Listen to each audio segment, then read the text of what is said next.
payasos. Y los clowns son los teatreros estos modernos que se les ha ocurrido ahora que es muy peyorativo llamarse payaso, por lo tanto se llaman clown.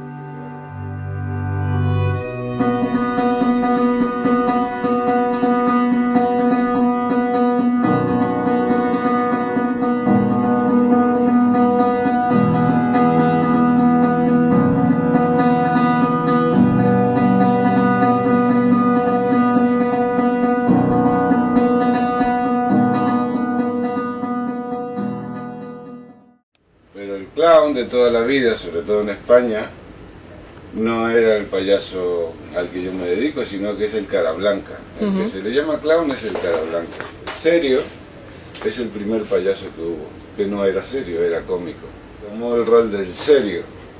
Ajá. Pero el cara blanca, en origen, era el gracioso. Augusto es un invento que surge, lo cuenta Chaplin en la película El Circo, en la realidad.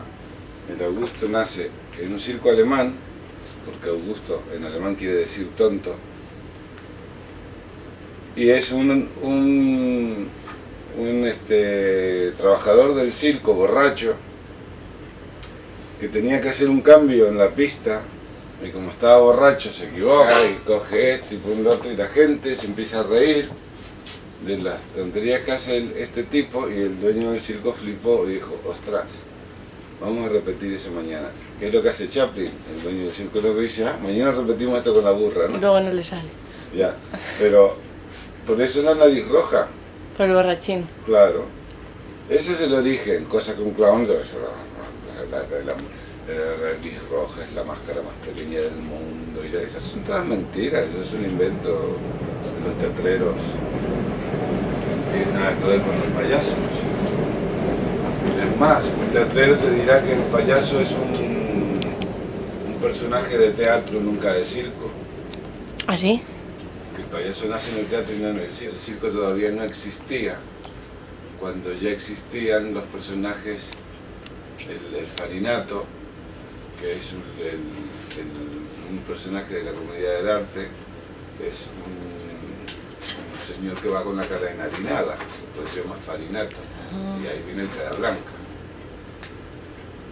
Y el Fanny o el Arlequino son Augustos, eran más bufonescos. O sea, el circo estaba en sus comienzos, cuando nacen los cara blancas, cuando eran cantantes sobre todo, cantaban y contaban chistes o historias. Y hacían historias de bufón, o sea, se reían del poder o del poder establecido tanto como en los gobiernos como en las sociedades, el rico, el aristócrata o del patrón, se crítica. Y los hubo muy famosos, hay un clown que se llama Grimaldi, es un tipo que tiene todo un culto en Inglaterra. Está enterrado en Inglaterra. Los carablancas le rinden culto todos los años en la tumba si no, este tipo ¿Y de qué época es Grimaldi? Es de finales del 18. El circo hace, y ni siquiera nace en Europa, las carpas nacen en Estados Unidos. Los payasos americanos tienen un maquillaje y unos trajes mucho más exagerados que los europeos. Tienen una estética mucho más de colorines pero también tiene que ver con el tamaño de los circos. Los circos americanos entraban 3.000, 4.000 personas, que es un disparate. Wow. Y entonces para que se viera, cuanto más exagerada era la ropa, los zapatones y los ojos, la boca, más se veía y no necesitaban. Con poco gesto llegaban y comunicaban mucho más que si no fueran así maquillados y vestidos. En Europa se adaptó mucho menos, mucho más sobrio el payaso europeo. El origen es este que te cuento, para que se vea desde lejos. Entonces tú estás como casi a 60-70 metros de la pista.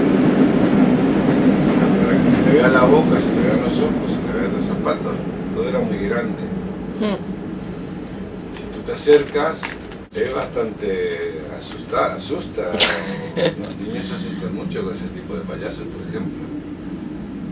Cuando te das cuenta que no es necesario ponerte eso, y mucho menos ahora que ya los circos no son tan grandes y que... Pero quedó, en Estados Unidos los maquillajes son de lo más estrambóticos, incluso confundidos con como si fueran medios animales a veces, una gatita o un conejito, y bueno, es una estética que ya tiene que ver con mi concepción del payaso, porque después cada uno tiene su propia concepción. Para mí el payaso es en realidad un tipo que no existe. No existe el personaje en la vida real. Es como una especie de extraterrestre que está integrado con distintas particularidades de los humanos, pero que no es exactamente, no hay un humano que sea como el personaje que uno quiere hacer. Y no me refiero a todos los payasos, sino al payaso de circo, al del trío, al de la peluca y la nariz y el zapatón. Ese tipo de payaso, para mí no tiene parangón en la vida real. Es como el Augusto. Sí, es como un compendio de muchas cositas para hacer reír. Y el payaso más moderno, un Augusto de Soirée, que es un Augusto solo, digamos, que sale a ser, pues sí, está más identificado con muchos personajes de la vida real, o con algún personaje de la vida real,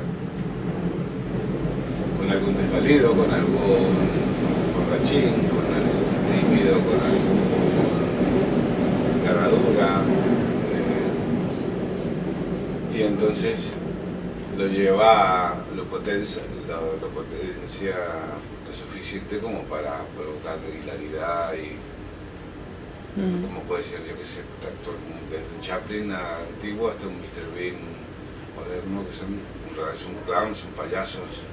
Entonces, cuando uno se plantea hacer de payaso, alguien que no haya hecho nunca de payaso, y se plantea como actor abordar un personaje, este personaje, el del circo, el Augusto del circo, te encuentras con un dilema, porque ¿en qué te basas? ¿Qué le pasa por dentro a ese señor? ¿Cuál es su historia? Si no hay personajes así reconocibles con los que tú te puedas agarrar, ¿no? Como actriz o como actor, a la hora de construir un personaje, pues uno se basa o en experiencias propias o en lo que ve. Y este tipo, ¿cómo habla? ¿Cómo caminan? ¿Es un idiota? ¿Un idiota de verdad? O sea, es un tipo con un problema mental, tiene una deficiencia. ¿En qué te tienes que basar? ¿En un idiota de verdad? ¿En una persona que tiene una minusvalía psíquica o un compendio de minusvalías? No, tampoco. Porque en última instancia es un personaje débil que termina siendo fuerte, cosas así. Te encuentras con que la gente tiene, cada uno tenemos o tienen determinadas características que uno puede potenciar, que hacen que te sirvan para construir el personaje más fácilmente, ¿no? Si tienes un buen dominio de la voz, cambiando las voces o jugando con ella, pues puedes hacer que el personaje se apoye bastante para hacer reír, que es una de las cosas que se trata este oficio. Si tiene un buen dominio del cuerpo y además un buen dominio de la voz, pues construirá con mucha más facilidad. Y si no lo tienes, te lo tienes que trabajar.